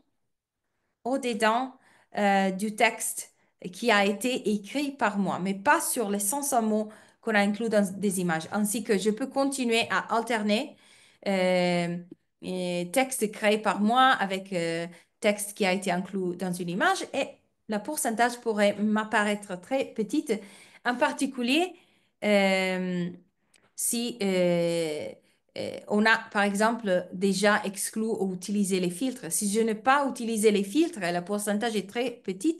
Ça, c'est très rare au-dedans d'un document académique, OK? Dans une thèse du doctorat, dans un article de recherche, s'il n'y a pas des phrases ou d'autres auteurs que j'ai référencés au-dedans de mon texte, ça c'est très rare. Et si je n'ai pas utilisé les filtres, c'est beaucoup plus rare. Ainsi que les pourcentages très petits, on doit les analyser dans ce type, avec ce type d'investigation. Vérifier s'il y a des filtres paramètres déjà appliqués. Vérifier si le texte, si vous, par exemple, le téléchargez comme ça, en note, vous téléchargez la copie d'origine. Si la copie d'origine est en fichier Word, vous allez trouver immédiatement si on a alterné du texte créé par l'auteur et du texte inclus par des images. Ce que le système ne peut pas, encore une fois, utiliser sont les, euh, par exemple, les formules mathématiques. Si, par exemple, ces formules mathématiques n'ont pas été écrites avec mon ordinateur caractère par caractère, si les formules mathématiques sont une image d'une formule, ça ne peut pas être détecté. Si on a des tableaux, ces tableaux ne peuvent pas être détectés si on parle de tableau image. Si on parle d'un tableau, j'ai par exemple, compléter les tableaux moi-même avec mon ordinateur, c'est pas une image, alors oui, le système peut la détecter, ce type de phrase au-dedans d'un tableau, mais sinon, avec des images, ça ne marchera pas. Coding, avec la programmation des systèmes informatiques, par exemple, ça ne marche pas avec la comparaison et le rapport de similarité non plus. OK? Ainsi que et c'est très important de rappeler toujours les limitations. Et la même chose, on doit rappeler si on a, par exemple, des taux de similarité qui sont très, très larges. Par exemple, dans mon cas, 88%. Alors, dans mon cas, avec les 88% de la similarité globale, euh, on pourrait chaque fois penser que la similarité globale, le taux de similarité globale, me montre un pourcentage de plagiat. Mais ça n'est pas le cas. Ça vous montre un pourcentage de similarité. Par exemple, s'il y a des collaborations entre auteurs ou chercheurs, etc., et chaque de ces auteurs utilise Authenticate pour vérifier l'article de recherche. Et si vous avez indexé sur la base des données, ça veut dire que le système va comparer vos collaborations avec vos collègues et ça va bien sûr vous montrer un pourcentage très large, mais ça ne veut pas dire qu'on a du plagiat. Ainsi qu'on doit toujours considérer ces différences. OK? Il y a ici une différence additionnelle. Si vous avez par exemple, euh, si vous avez par exemple une situation où vous avez un document peut-être en français ou peut-être en espagnol, et après vous avez un document en anglais, il y a une section additionnelle pour les documents que vous déposez en anglais. Par exemple, en espagnol, si je regarde la section des similarités, ici, on voit similarité globale, on voit source, et si je clique sur la section en blanc, je vais rencontrer toutes les sources. OK? Mais si et ces documents est en espagnol, et ça, c'est la liste des sections que je vois. Mais si je retourne sur un texte en anglais comme ça, vous pouvez voir qu'il y a une section additionnelle qui s'appelle groupe des correspondances. Alors, les groupes des correspondances vous aident à exclure des phrases qui appartiennent à une source sans devoir, par exemple, exclure la source entière. Parce que si moi je regarde la liste entière des sources, ici, quand j'exclus, je peux seulement exclure la source entière. Mais par exemple, il pourrait être que j'ai utilisé, je ne sais pas, un article de Crossref et j'ai inclus un paragraphe de cet article de Crossref et après, euh, dans cet article de Crossref, j'ai oublié, par exemple, de mettre les guillemets. OK? Et pour ces raisons-là, je trouve que la source a été identifiée comme peut-être copier-coller. Mais si je retourne, par exemple, sur les groupes de correspondance, les systèmes me montrent la source et aussi les phrases et paragraphes euh, individuels qu'on a identifiés au-dedans de cette source. Par exemple, euh, ici, on a seulement une source on a retrouvée au-dedans, pardon, une source, une correspondance qu'on a retrouvée au-dedans de cette source. Et dans ces cas, je peux voir que on parle de plusieurs phrases, OK? Et si je retourne au-dedans du texte, je peux voir que on a plusieurs sections de la même source qu'on a identifiée. Alors, quand on a plusieurs correspondances ici, comme bloc de texte, dans ces cas, je peux exclure les blocs de texte, les correspondances individuellement, ainsi que s'il y a, par exemple, quelque chose que j'ai pris d'un article de recherche et j'ai, par exemple, OK, peut-être j'avais l'intention de utiliser les guillemets dans un certain nombre de phrases dans cet article, mais j'avais l'intention de copier d'autres sections sans utiliser les guillemets. Ici, je pourrais voir toutes les sections prises au-dedans de la même source et exclure seulement les correspondances ou les phrases ou paragraphes qui sont appelés, comme je vous ai dit, des blocs de texte. Et je peux exclure chaque bloc de texte si je veux, ou seulement un de ces blocs de texte, selon ce que m'apparaît comme peut-être problématique ou pas. Ainsi on ne doit seulement, on n'a pas seulement l'opportunité d'exclure les sources entières, OK, directement d'ici dans la liste des sources, on peut justement aussi exclure des phrases ou paragraphes individuellement qui appartient à ces sources.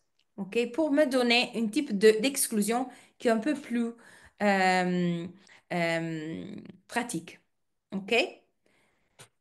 Ainsi que ici, vous avez vu toutes les options qui sont nouvelles au-dedans du rapport de similarité. L'écriture par IA, comme je vous ai dit, seulement marche pour l'anglais, le japonais et l'espagnol. Dans ce moment-là, et je crois que j'ai entendu correctement, vos comptes n'ont pas accès à l'écriture par IA. Peut-être dans le futur, ça pourra passer, mais maintenant, vous n'avez pas cette option, ainsi que je ne vais pas vous expliquer comment ça fonctionne. La seule chose que je vais vous dire de ça, c'est que quand vous utilisez le rapport de similarité pour obtenir un taux de similarité, le système complète un type de comparaison qui on appelle textuel, parce qu'on compare un texte, qui est votre article par exemple, avec une base de données très large de textes écrits par autres auteurs, etc. Quand on utilise l'écriture par IA, on n'utilise pas une comparaison textuelle. On n'a pas une base de données de textes écrits par l'IA. Ce qu'on compare, euh, c'est une comparaison linguistique. Ça veut dire que on compare votre texte avec le style du vocabulaire, grammaire et syntaxe utilisés normalement par des systèmes IA pour créer des textes. Mais ça, c'est quelque chose qu'on pourra analyser une fois que vous avez cette option disponible.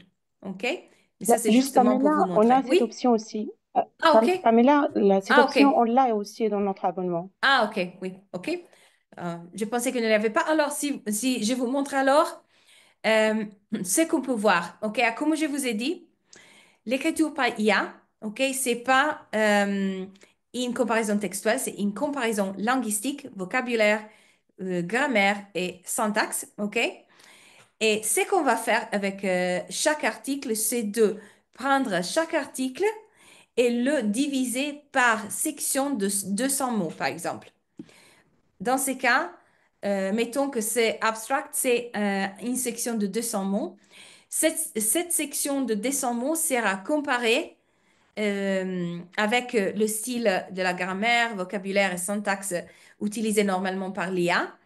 Et chaque segment, chaque section recevra euh, euh, des notes entre 0 et 1. Si la note euh, imposée par l'algorithme est très proche au numéro 1, alors ça veut dire que le système considère cette section comme probablement créée par l'IA.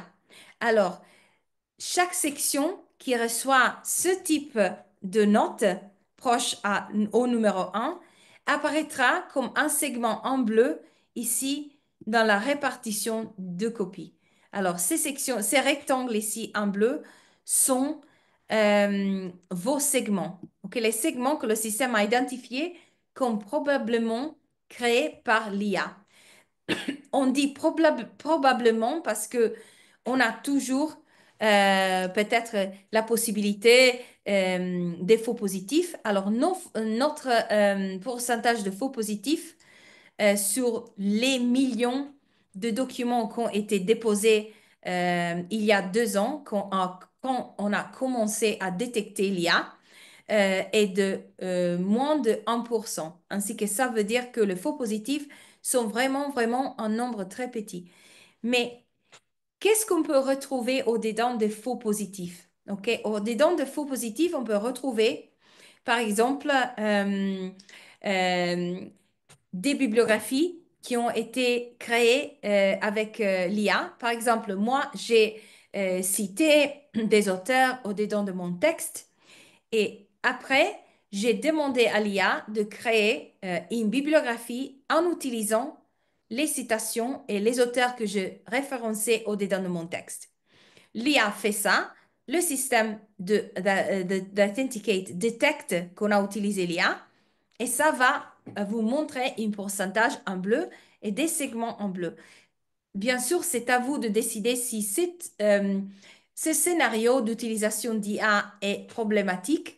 Le système va seulement vous montrer les parties du texte identifiées comme écrites par l'IA, mais il n'y a pas de jugement de la part du texte pour ce qui concerne, OK, oui, on doit définitivement accuser, je ne sais pas, cet auteur d'avoir utilisé IA ou d'avoir abusé l'utilisation d'IA, par exemple. Ça, c'est une conclusion à laquelle vous devez arriver vous-même une fois que vous avez analysé les résultats. D'accord?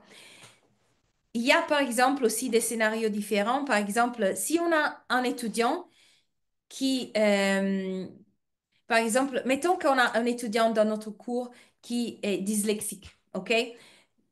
Cet étudiant a eu l'autorisation de la part de son université d'utiliser un système pour réorganiser un peu la grammaire ou le texte pour le rendre un peu plus lisible, par exemple. OK, si ça a passé, bien sûr, le système que l'étudiant a utilisé est un système qui utilise l'IA, il pourrait être que la détection IA qui apparaît ici au-dedans de ce rapport de similarité est justement parce que l'étudiant a utilisé ce système qui avait été autorisé et pour ces raisons-là, peut-être que vous pouvez ignorer le résultat parce que vous savez déjà ce qui s'est passé. D'accord? Ainsi, et il pourrait être aussi qu'on a des étudiants, c'est vraiment très très rare, on ne peut pas exclure qu'il y a des étudiants qui écrivent de manière très mécanique, très générique, comme un texte, comme un logiciel IA. Ça, c'est toujours possible. Très rare, mais toujours possible. Et ça, c'est la raison pour laquelle cette détection est une détection de probabilité. D'accord? Et cette détection de probabilité, vous pouvez bien sûr commencer euh, à la supporter si vous, par exemple, avez des politiques d'intégrité académique, vous pouvez les adapter et décrire, par exemple, ou lister les scénarios où l'utilisation de l'IA est acceptable ou pas. Par exemple, quand on parle de système de traduction qui utilise l'IA, ça peut être que il y a des cas où ce type de traduction avec l'IA peut être identifié aussi. Ainsi qu'il y a beaucoup de scénarios où une détection IA apparaît avec un pourcentage, mais ça ne veut pas dire qu'on a utilisé l'IA pour tricher l'université ou choses comme ça. Mais on doit toujours analyser le texte pour voir si l'intention était de tricher ou pas, ou seulement de supporter l'écriture. On a aussi beaucoup d'universités qui ont commencé à demander aux auteurs, chercheurs, professeurs, etc., d'inclure avant de l'abstract, ici, une section où ils déclarent une déclaration où ils clarifient s'ils ont utilisé IA pour la grammaire, pour une traduction, etc., ou s'ils n'ont pas utilisé IA. Parce que il y a des différences. Si moi, j'admette, pardon, d'avoir utilisé l'IA pour une traduction, ça peut-être justifie le rectangle en bleu que je vois ici et le pourcentage. Si je dis, je n'ai pas utilisé l'IA, mais on a des résultats ici, il pourrait être qu'on a besoin d'une discussion un peu plus complète avec cet auteur, par exemple.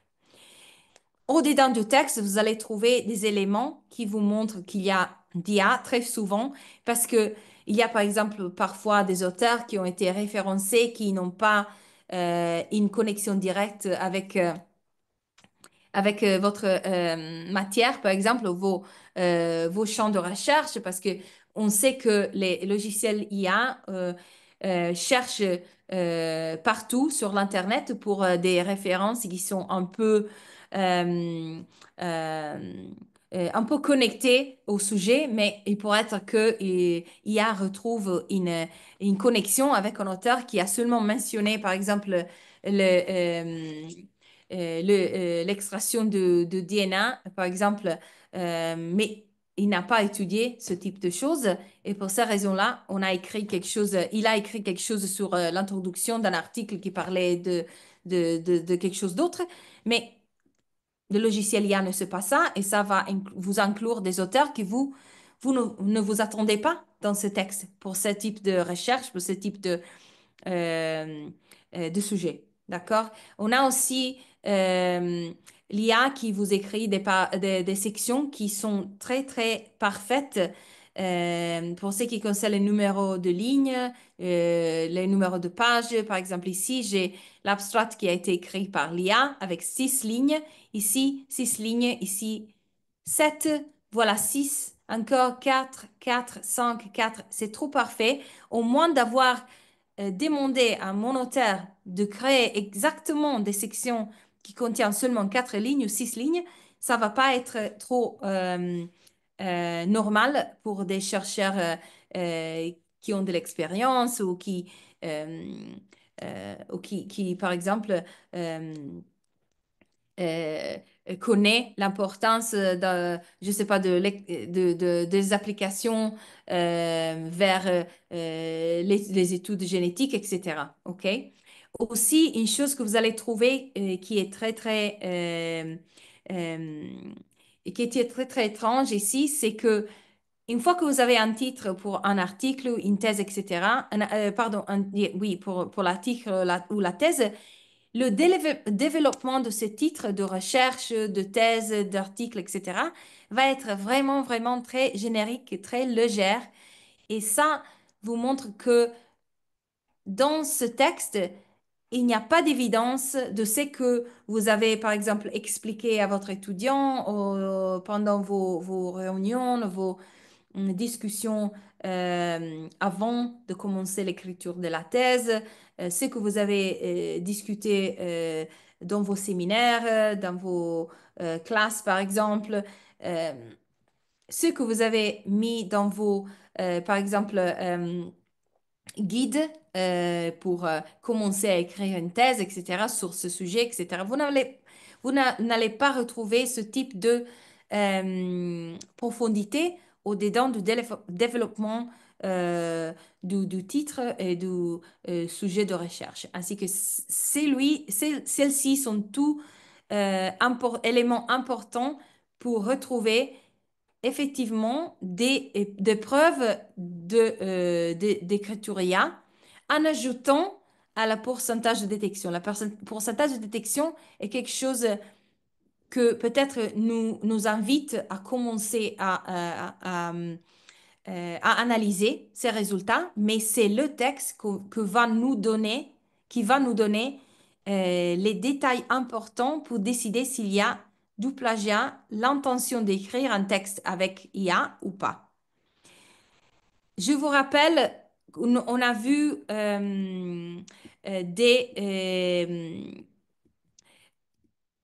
quand on a, par exemple, décidé de déposer un document, on a vu les exigences de fichier, OK? Les exigences de fichier qu'on utilise pour la similarité ne sont pas les mêmes pour l'écriture par IA. La détection IA ne marche pas avec toutes ces exigences qu'on a vues pour la similarité. Les exigences pour l'écriture par IA, on peut le retrouver sur les guides. Si vous cliquez sur guide ici et cliquez sur afficher les guides, pardon, on va retrouver les réquisites des guides. Malheureusement, ça c'est seulement en anglais, mais vous pouvez voir immédiatement que s'il y a une thèse de 100 000 mots, la thèse de 100 000 mots ne pourra pas être analysée par l'IA comme document de 100 000 mots. La similarité, oui, pourra être calculée, mais l'IA doit être calculée seulement sur un maximum de 30 000 mots. Ainsi que vous devez diviser, par exemple, séparer la thèse de 100 000 mots en 4 documents pour avoir une détection IA, par exemple. Les langues, je vous ai dit déjà quelles sont les langues. On va ajouter le japonais et l'arabe dans quelques mois. Et aussi les types de fichiers acceptés, seulement ces 4. Euh, Par contre, quand on utilise la similarité, on peut toujours utiliser PowerPoint, euh, le fichier Excel aussi, pardon. Ainsi qu'on a toujours des différences. Il serait très important pour vous de rappeler ça si, par exemple, un taux de détection IA n'apparaît pas et vous avez, par exemple, créé un texte avec l'IA pour tester les systèmes. Ça ne va pas vous aider parce que si les exigences du fichier n'ont pas été respectées, le système ne va pas calculer la détection IA. Et aussi, regardez ici la liste des types de textes qui ne peuvent pas être utilisés pour la détection IA. Des poèmes, coding par exemple, des listes, des tableaux, etc. Ainsi que c'est très important d'avoir dans notre tête ces limitations. OK? Alors maintenant, on est arrivé à la conclusion de la description, de l'analyse du rapport de similarité et de la détection IA. Ce que je vais faire maintenant, c'est de regarder vos questions, parce qu'on a plusieurs des questions sur la question à réponse. Oui, Et oui, Pamela, pardon, puisque vous êtes passé à la question mhm, et que oui, vous avez terminé par l'IA, on oui, commence par des questions qui concernent l'IA. C'est deux mhm, questions très récurrentes. oui, Euh, la détection de l'IA en français, si vous pouvez répéter cela. Et beaucoup d'utilisateurs disent qu'ils, quand ils utilisent la détection de IA, ils reçoivent un pourcentage avec une astérix. Il n'y a pas de mhm, pourcentage. Ils oui. demandent ce que ça signifie. Si on peut commencer par ces questions, s'il vous plaît. Oui, absolument. Alors, pour ce qui concerne la détection en français, ça n'est pas encore disponible. Comme j'ai dit, seulement si un texte a été déposé en anglais, japonais ou espagnol, on recevra un taux de détection IA, OK? Pas encore le français. La prochaine langue qu'on va tester, c'est l'arabe. Le français, l'italien, l'allemand, etc. arriveront un peu plus tard. Ça, c'est parce qu'on a testé le système, on a développé le système de détection IA sur les langues qui, pour l'instant, sont les plus utilisées. Et ça veut dire qu'on reçoit plus de documents de la langue euh, qui ont été écrits dans la langue anglaise, française, arabe et japonaise que toutes les autres. Ainsi qu'on doit attendre un peu plus pour voir la détection en français dans nos rapports d'analyse. Alors, pour ce qui concerne oui, l'astérisque dans les rapports de similarité, ça, pardon, la détection IA, ça veut dire que les résultats IA ont calculé un pourcentage qui est inférieur au 20% de détection. Quand on trouve un pourcentage de détection qui est inférieur au 20%, ça veut dire que la possibilité qu'on a un faux positif est plus large. Et ça, c'est la raison pour laquelle le système cache les résultats qui sont plus petits de 20% de détection IA avec un astérisque. Quand on a commencé à utiliser ce système de détection, on pourrait voir aussi des pourcentages de détection de 100%, de 10%, etc. Mais cette option a été éliminée parce que la pourcentage des faux positifs euh, appartient au plutôt au dedans de ces détections IA du 20% au moins. Et pour cette raison-là, ces pourcentages les cachent avec l'astérisque. Ainsi qu'il n'est pas possible euh, d'ouvrir ces astérisques et voir si le pourcentage est de 19% ou de 15%. Dans ces moments-là, le système ne peut pas ouvrir cette opportunité, malheureusement. Pamela, le fait Oui. que il y a plusieurs questions sur l'arabe, le fait que l'arabe est détecté par défaut, que c'est tout le texte est écrit en naï, alors que c'est pas le cas. Est-ce que ça veut dire que c'est parce que c'est en cours de test? Oui, oui, c'est D'accord. ça. Hmm. Si les textes en arabe ne peuvent pas être détectés par la détection IA maintenant parce que on n'a pas encore lancé la détection en arabe. On est en train de la tester et de la lancer peut-être dans quelques mois. Mais si vous avez un document en arabe maintenant, vous pouvez recevoir le pourcentage de similarité, mais pas le pourcentage de détection IA. D'accord. OK. Pamela, s'il vous plaît, si vous voulez Mhm, voir s'il y a des questions qui vous concernent. mhm. En attendant, je vais répondre, donner une réponse collective sur la procédure de Oui. création de compte. Et avant, je vais rappeler que tous les anciens comptes qui étaient pour l'ancienne version de iTownTicket ne sont plus fonctionnels. Donc, n'essayez pas de vous connecter à travers ces comptes parce qu'ils sont obsolètes et ne marchent plus. Pour bénéficier de la nouvelle solution iTownTicket V2, c'est votre établissement ou votre CEDOC qui doit nous envoyer vos listes avec vos coordonnées, votre email institutionnel et vos noms pour vous créer les comptes. Vous devez être inscrit à partir de la troisième année et plus pour avoir le droit à un compte Authenticate. La création des comptes se fait exclusivement par l'équipe de l'IMIST qui se charge de la création des comptes. Une fois votre compte est créé, vous allez recevoir une notification de la part de cette adresse noreplay@turnitin.com. Dans cette notification, il y a un lien que vous devez cliquer dessus pour accéder à la plateforme et activer votre compte en changeant le mot de passe. C'est la manière d'activer le compte et d'utiliser la solution à travers l'adresse cnrst.turnitin.com.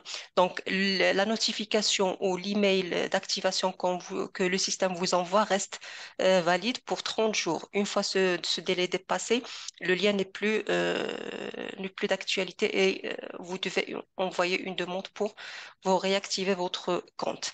Donc, c'était pour la procédure. Pour la création de compte pour les doctorants, ça a commencé depuis la semaine passée.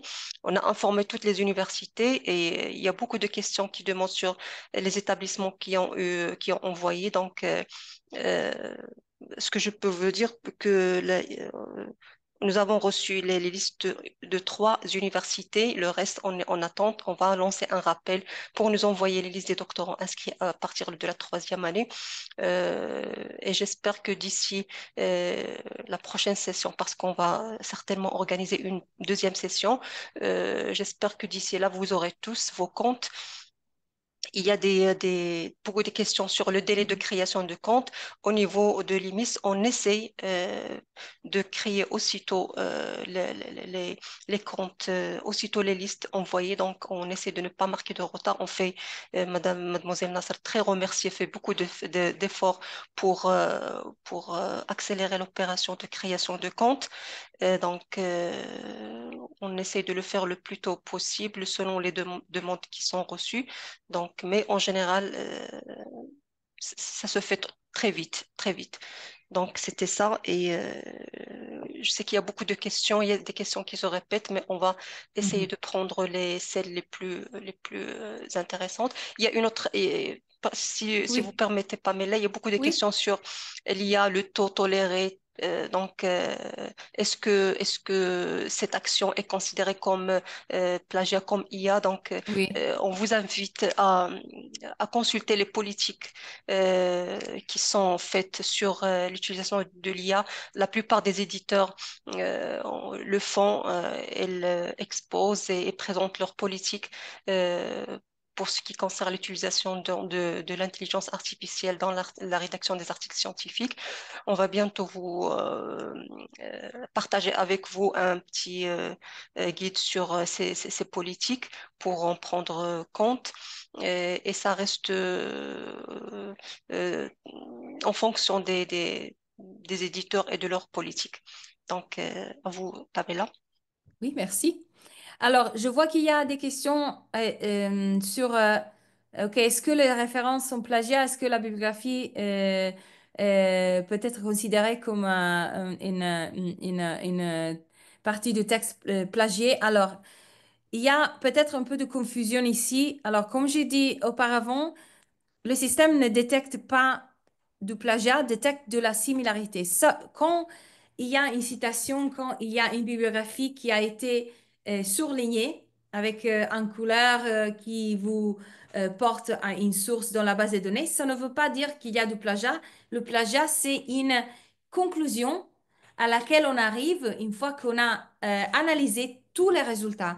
Si vous avez cité correctement, si la bibliographie a été formatée correctement, normalement, on ne voit pas ça comme du plagiat, mais en même temps, il serait mieux de poser cette question à vos professeurs, à vos collègues, parce que si par exemple, euh, votre professeur s'entendait une bibliographie complètement originale et vous avez 3 ou 4 autres étudiants qui ont présenté la même bibliographie, alors il pourrait être que la bibliographie sera vue comme plagiée. Mais normalement, d'une manière ordinaire, le système va vous montrer un taux de similarité, des phrases surlignées, même si celle appartient à la bibliographie, aux citations, etc. Et la conclusion, est-ce que ça c'est du plagiat ou pas, ça reste quelque chose qu'on doit interpréter. C'est pas quelque chose qui vient avec la pourcentage de similarité d'Authenticate. Alors, pour ce qui concerne les traductions, ça c'est une question qu'on reçoit tous les temps d'institutions qui écrivent dans des langues qui ne sont pas l'anglais, par exemple. Alors, le système IA n'a pas été testé directement sur des systèmes de traduction de l'anglais au français, etc. Mais ce que je peux vous dire, c'est que j'ai reçu des messages d'institutions qui n'ont pas l'anglais comme langue principale et ils ont testé avec des systèmes de traduction et la détection IA a marché. Mais ça n'est pas quelque chose qui a été officiellement testé par Authenticate, mais on a des utilisateurs qui l'ont testé séparément et la détection a marché. Mais ça, je ne peux pas vous garantir que ça va marcher. Mais ça, parfois, a marché, ainsi que si vous avez intention de faire ça, moi, je vous conseille de parler avec vos professeurs ou vos collègues et si vous êtes en train de publier, par exemple, de parler avec les éditeurs pour être sûr que est quelque chose qui est autorisé. Parce que ici, ça dépend d'institution à institution. Et si vous faites quelque chose qui n'est pas accepté par votre institution, vous, vous allez risquer de perdre l'opportunité de publier, de perdre l'opportunité de terminer vos cours, etc. Ainsi que c'est très important que vous parlez avec votre institution, avec vos éditeurs, etc., pour savoir quels sont les scénarios acceptés. Normalement, si vous avez écrit votre texte, vous pouvez, par exemple, montrer à votre éditeur, à votre professeur, etc., qu'il y a plusieurs versions du même texte et vous avez seulement utilisé, je ne sais pas, IA pour reformuler, peut-être que ce type de scénario sera accepté. Mais c'est à vous, professeurs, c'est à votre institution de décider ça, ainsi que je vous conseille de vraiment, vraiment, d'être vraiment euh, attentif avec ça, parce que le risque est trop large et c'est vraiment quelque chose que je ne vous conseille pas avant d'avoir reçu l'autorisation de votre institution ou de votre éditeur. Quelle est la signification des couleurs avec le pourcentage de similarité? Il n'y a pas de signification pour ce qui concerne l'importance, OK?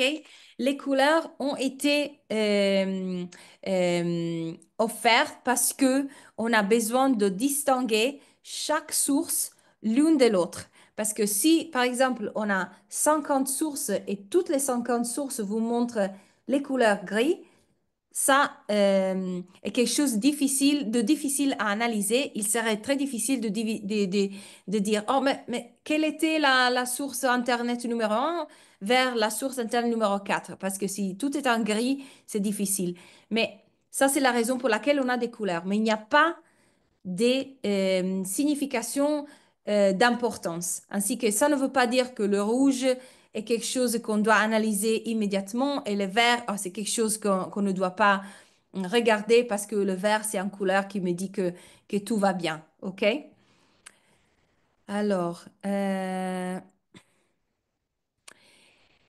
fait de vérifier des écrits personnels plusieurs fois, est-ce que ça va montrer est-ce que ça peut être considéré comme du plagiat? Alors, si vous indexez vos documents sur la base de données institutionnelle du Maroc et vous déposez de nouveau 3, 4, 5 fois le même document, alors ça va vous montrer une similarité, pas du plagiat.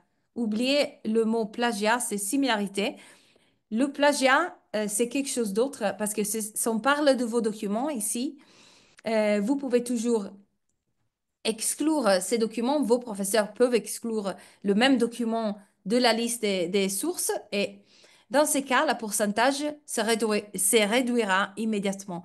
Ainsi que vous pouvez bien sûr déposer de nouveau plusieurs fois le même document. Rappelez je vous ai dit auparavant parce que les plusieurs versions de vos documents utilisent des crédits qui font partie de la licence institutionnelle, ainsi que vous ne pouvez pas abuser ce type d'opération non plus, mais si il est du plagiat, ça n'est pas quelque chose que le système vous montre. C'est si, par exemple, vous avez publié un article de recherche, je ne sais pas, l'année passée, et cette année, vous décidez de publier cet article de recherche avec des modifications mineures dans un autre journal scientifique, alors ça pourrait être considéré comme du plagiat, comme d'autoplagiat, par exemple. Parce que c'est le même document avec des différences entre certaines phrases peut-être, mais le reste est le même. Alors ça pourrait être d'autoplagiat. Ainsi que vérifiez toujours euh, si c'est un cas seulement d'avoir déposé le même document 4 ou 5 fois au-dedans de votre institution et c'est une question seulement d'éliminer les versions précédentes, c'est un cas ok, d'autoplagiat ou des choses comme ça. Nous ne pouvons... Pamela, Oui, s'il vous plaît, si vous permettez oui, juste apporter oui, une petite oui, précision. Dans le oui. paramétrage de iThenticket au niveau du consortium, l'option de sauvegarder les documents dans le réservoir local qui est les documents envoyés est désactivée. Donc, elle n'est pas active. Les documents ne peuvent pas être archivés dans un dépôt local. Donc, même s'il dépose plusieurs fois où le document est analysé, tant qu'il n'est pas en ligne, il est analysé par le doctorant ou son enseignant, la similarité ne va pas apparaître parce que le document n'est pas archivé. Très bien. Donc, je Il y a- voudrais juste apporter Oui, parce que c'est intéressant pour que les oui, doctorants le sachent. Donc, oui. vous pouvez utiliser au niveau de votre espace de compte tant que vous voulez sans que ça n'apparaisse si votre thèse est examinée par votre CEDOC ou votre enseignant. Et rappelez aussi, si vous avez, par exemple, il y a en Europe en particulier, je ne sais pas si c'est le même dans votre pays, mais en Europe, par exemple, on doit publier les thèses de doctorat et les mémoires, par exemple, dans un site européen de thèse. Par exemple, si moi, je suis un étudiant qui a, eux, cette thèse publiée dans ce site Internet, par exemple, qui est un site Internet ouvert. OK, et l'année prochaine, je décide de transformer ma thèse en article de Un recherche. article. Il pourrait être que le 2, si Authenticate a utilisé ce site Internet pour incorporer la thèse, et maintenant vous mettez votre article de recherche sur Authenticate pour vérifier la similarité, il pourrait être Il que peut être une détecté, oui. similarité, oui, sera Oui, oui, détectée. oui, nous avons un site, c'est la plateforme Topral pour les thèses soutenues au Maroc. Oui, dans ce cas, oui, il va apparaître. Mais donc, elle n'est pas en ligne, donc elle ne peut pas apparaître. On parle Très bien. ici, on parle avant soumission de la thèse. Mais après soumission de la thèse, après sa publication sur Topral, il est évident qu'une fois un article écrit à partir de la thèse, il va être comparé à la version numérique qui est disponible sur Topral et publique et va bien sûr détecter la similitude qui existe. Merci. Merci à vous. Et une autre petite différence par rapport à vos paramètres de vos comptes, Mhm. c'est que la section spécialisée elle n'est pas disponible pour les comptes utilisateurs. C'est pour cela qu'ils n'apparaissent pas dans leur compte. Très bien. Merci.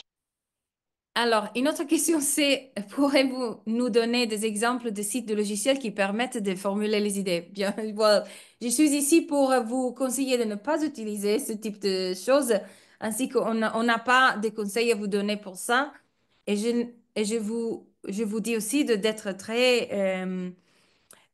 prudent avec ce type de choses parce que ça peut créer beaucoup de problèmes pour vos articles, vos thèses, ok, avec vos institutions et vos éditeurs aussi.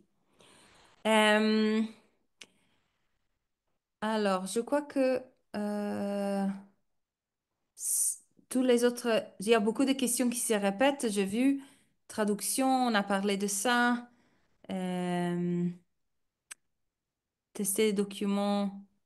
Ça veut dire que pour la dernière version d'Authenticate, il ne faut pas dépasser 100 fichiers. Moi, est-ce que vous pouvez clarifier ça, pardon, Madame Slimani, pour s'il y a... Non, non, bah, Non. j'ai vu cette question, j'ai pas compris. Il y avait pas, il y a jamais été de limite bon, cette question, mais je saisis cette occasion pour rappeler les bonnes pratiques d'utilisation de compte. Donc, c'est vrai que il y a pas des limites, mais il y a un contrôle. Après, l'utilisation doit être rationnelle. Et quand on dit rationnel, donc ça doit pas dépasser un nombre que euh, que vos chercheurs ou là, enseignants estiment que c'est au-dessous de ce qu'un doctorant peut vérifier. Donc, vos comptes sont personnels et ne sont pas à partager avec d'autres.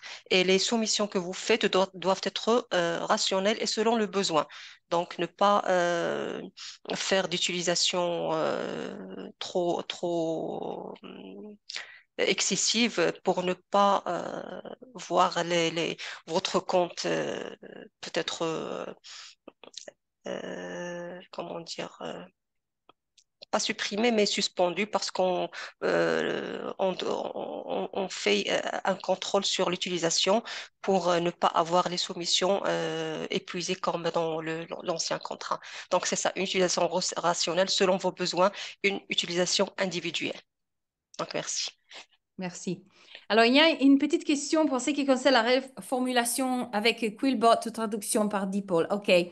Si vous avez utilisé un système IA pour écrire votre texte et ce texte a été manipulé ou paraphrasé avec Quillbot, s'il y a un component, un élément IA sur Quillbot, alors le système peut le détecter, mais seulement si dans ce moment-là, le texte a été écrit par l'IA en anglais et paraphrasé par l'IA en anglais.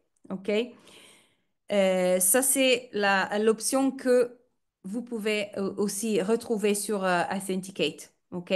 Mais on doit avoir un texte qui a été écrit par l'IA et paraphrasé ou reformulé par l'IA pour avoir ce type additionnel de résultat. Alors, dans ces cas, il y aura des rectangles en bleu pour l'écriture IA et des rectangles en violet pour la reformulation du texte.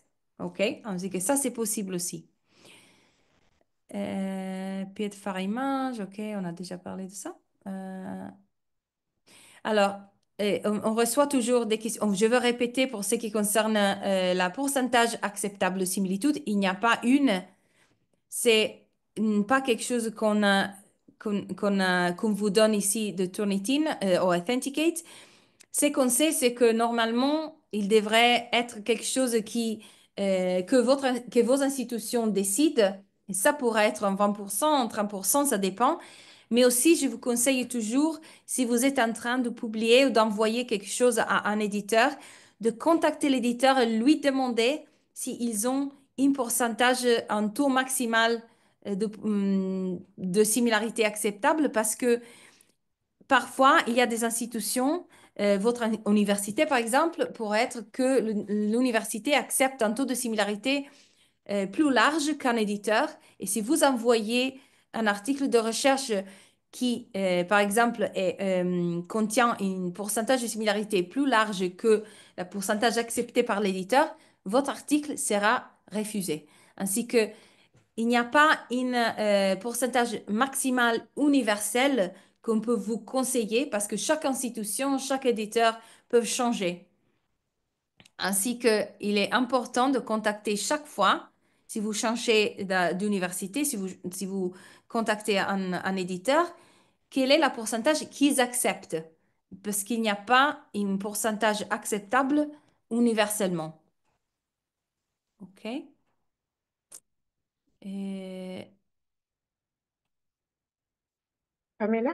OK, oui, oui, dites-moi. Oui, s'il vous plaît, peut-être que cela a déjà été expliqué, mais je n'ai pas bien suivi. Mhm. Dans l'ancienne version d'Authenticate, Si.